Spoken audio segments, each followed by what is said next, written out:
Definition of purpose is basically just having a specific or clear goal in order to reach whatever you're trying to accomplish. And a good example of that is to actually no. What I want to say that I feel like the most important thing, and he'll even emphasize this, was that when you're doing this, be as specific as possible.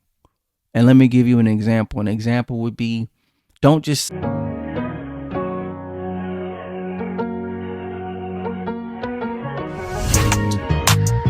Big wood smoking, do say with the coke, I'm in the studio getting focused, finna call another play, I'm out to set this bitch in motion. hello, good evening, good night, wherever you're at. You are now tuned in to Booking a Blunt, and I'm your host, Marathon J. Now, what we normally do is we smoke and we talk about different subjects and things from self-help books that I've read over the course of my time. Like I said, I'm trying to get everybody to start reading a lot more. We got a lot of gems and books that can definitely help this generation get to another level. So like I said, I'm here to pique that interest to start getting y'all to want to do that. If you smoke, cool. If you don't, what I'm saying, still come and just, sit back and enjoy the gems that are being dropped. Because like I said, I enjoy these gems. I'm applying these gems to my life as much as I possibly can. So let's do that together. How I like to start the podcast off is I normally like to tell y'all what I'm smoking on and the name of the book. The name of the book is called Think and Grow Rich by Napoleon Hill. I'm pretty sure you've probably heard it because it's a very, very popular book, especially when it comes to the self-help industry. But yeah, so before we get into it, like I said, if you're smoking, grab your snacks, grab your water, grab your good, and let's dive into it. While you're doing that, I'm gonna go ahead and tell you what I've been smoking on. Like, I'm an indica smoker for the most part, right? But like I said, these past couple of episodes, I've been doing sativa. And so this is what I'm smoking on, y'all. See, this John right here. It's by the company 8 Brother. This mug is at a 31.9% clip. 30.5%, THC, 17% CBD. You feel what I'm saying? I got me, the sour diesel. It's a how you say it? It's a cross between Cam Dog and they call it Super Skunk. But like I said, it's sour D. You know what I'm saying? That sour D be having you high as Peter Parker, off them buildings. I'm just kidding. No, I'm just kidding. No, I ain't got that rapper weed, but this'll do. And then today, like I said, I don't have no blunts, but we're gonna be using a J. I already pre-hit this, a little earlier in the day, but you know, this is what we're gonna be smoking on. So like I said, without further ado, we're gonna get into it. All right, let's go ahead and start, what I'm saying, smoking if you're smoking. So let me go ahead and take my hit and we'll get right into it.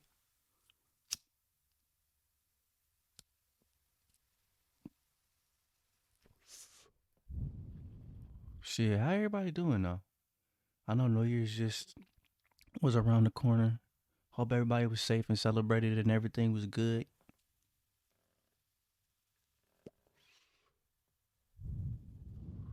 You know?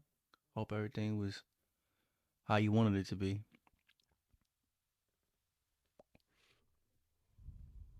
Cause, you know, it would suck to have to start the year off, wrong. But sometimes it happens. You can shake that shit off.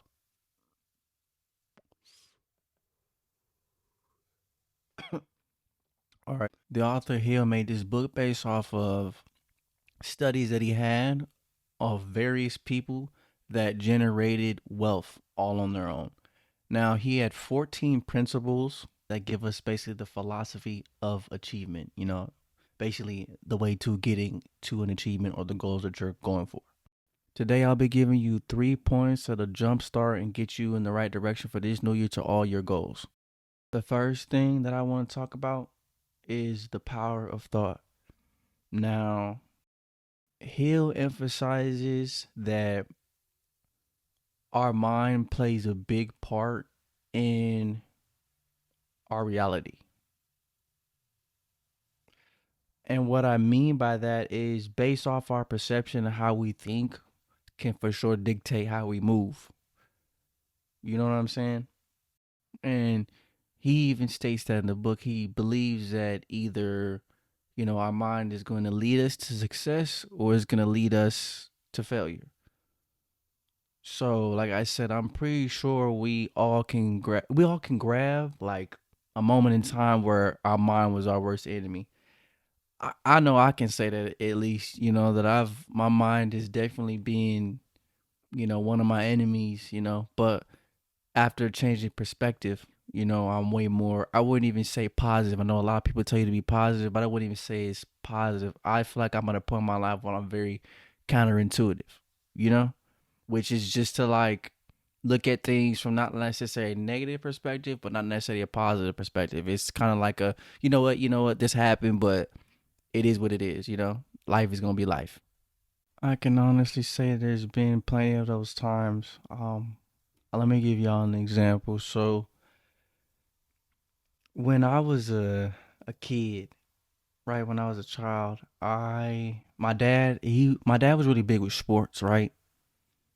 And I have like in my bloodline, we're athletes. Like we just bred that way. So like I already knew I was playing a sport.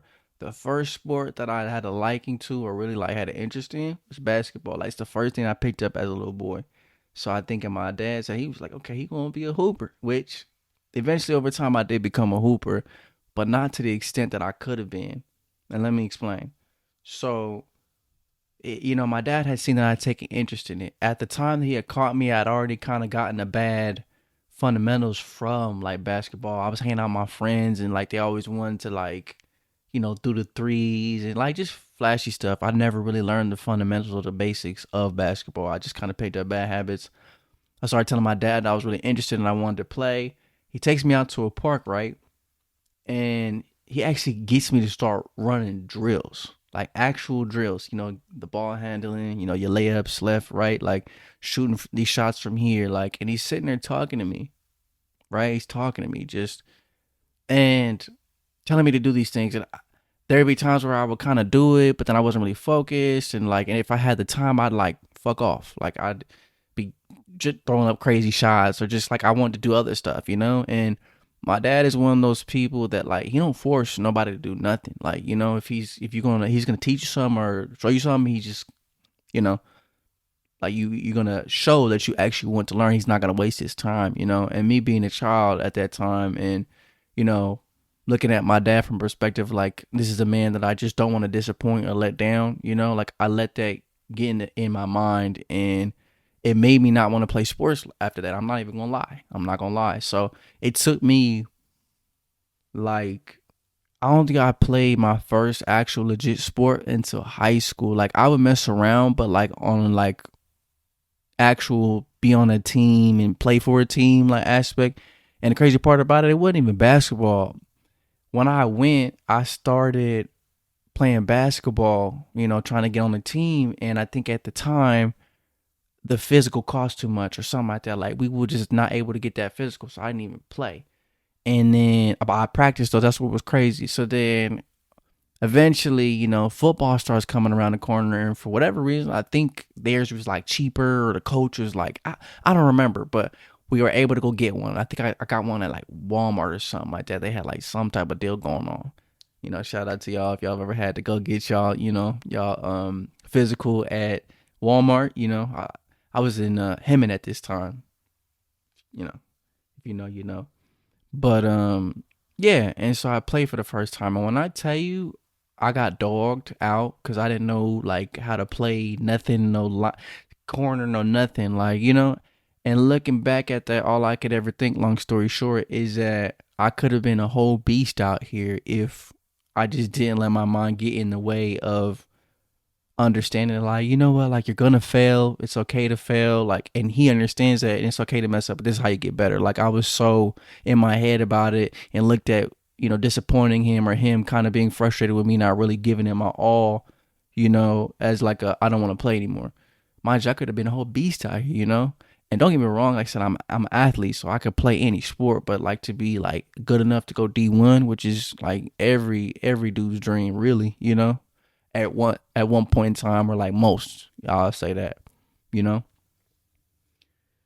So all right, well, number one is the power of thought. We got number two, which is definite. I could be saying this wrong. I still definiteness of purpose. Definitive of purpose is basically just having a specific or clear goal in order to reach whatever you're trying to accomplish. And a good example of that is to actually no. What I want to say, that I feel like the most important thing, and Hill even emphasized this, was that when you're doing this, be as specific as possible. And let me give you an example. An example would be, don't just say, you know what, I want to get fit. I want to have a nice body. Like, what type of nice body do you want? Like, do you want six pack abs? Like, do you want a nice chest? Do you want bigger arms? Do you want better calf, stronger calf muscles, stronger thigh muscles? You want to have crazy traps? Like, what do you want to do? What's your ideal, body that you want to get, or the physique that you want to get? And like I say, the reason why you be specific is so that when you start to reach that goal, you have a foundation to start.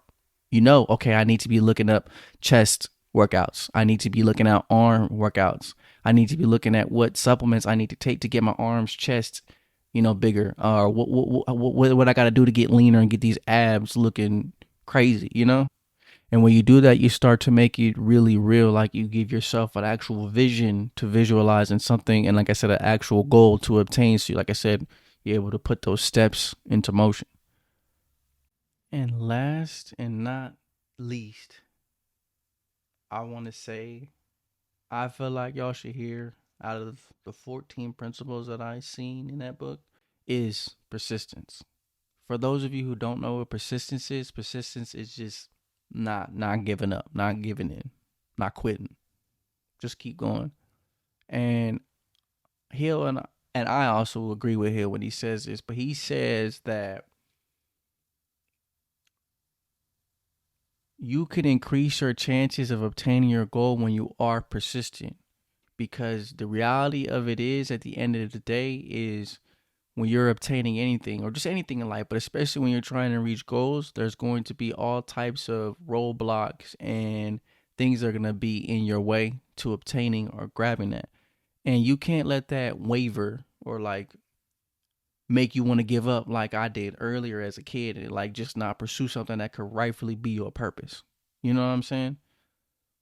Like, you almost got to be a little delusional a little bit with it, like, oh yeah, this is in front of me, this is gonna happen, or I don't have the funds to go buy this thing that I need to do this or that, whatever excuses you're gonna make up in your head, because you're probably gonna make some up, because this journey that you're taking it to get to this goal is something probably new. You're not familiar with this, so your mind is gonna be always trying to find little ways to tap out and quit. And that's why I say you gotta have that mental toughness and just be like, you know what, this is my purpose. This is what I want to do. I'm finna keep going.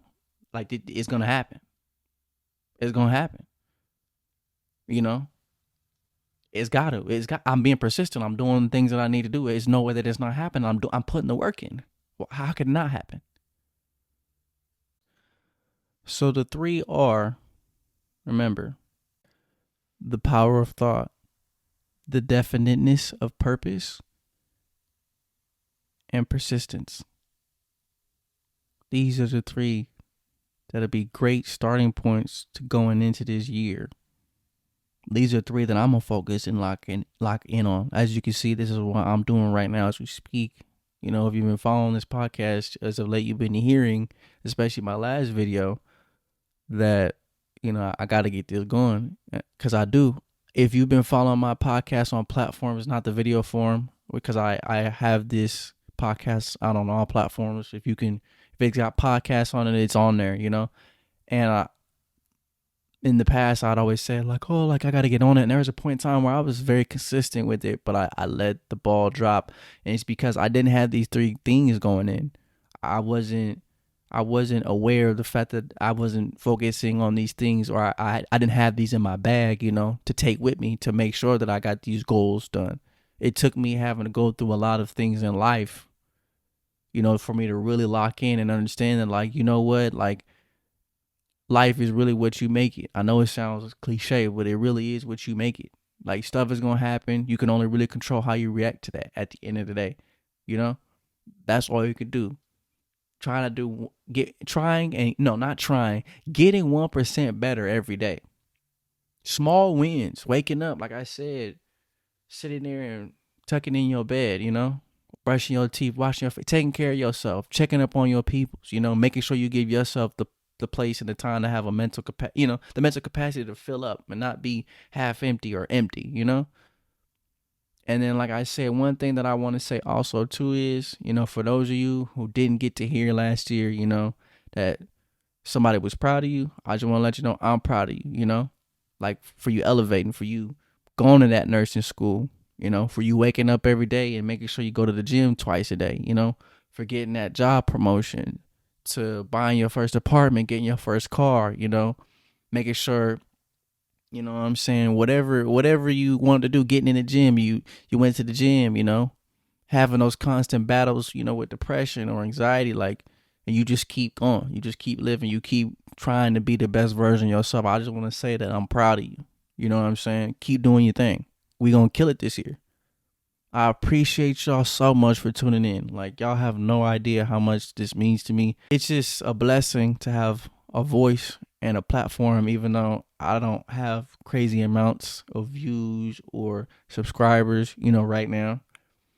But like, just to be able to have this voice and this platform and be a voice of reason, or to guide somebody to small wins or to becoming their better selves, while me growing myself, like, it's a blessing. And like I said, speaking of definiteness of purpose, this is my purpose and I'm going for it. I'm going for it. I mean, y'all should go for y'all's too. Like I said, I really appreciate y'all so much for tuning in. Like I said, we gonna get better this year. We just gonna keep growing and keep going. Like I said, appreciate y'all. All love. Peace.